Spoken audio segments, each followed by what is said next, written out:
The black-necked crane is a rare highland bird found only on the Qinghai-Tibet Plateau of China, and the only crane species in the world that breeds and lives on high plateaus. While other cranes dance on lowland plains, this one thrives in extreme conditions, breeding in alpine marshes, lakes, and riverbanks at elevations between 2,500 and 5,000 meters.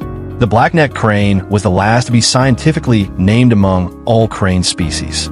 In 1876, a Russian explorer discovered this hidden gem of the crane world at Quanwan Wetland of Qinghai Lake. Its most important breeding grounds are in Qinghai Province, China.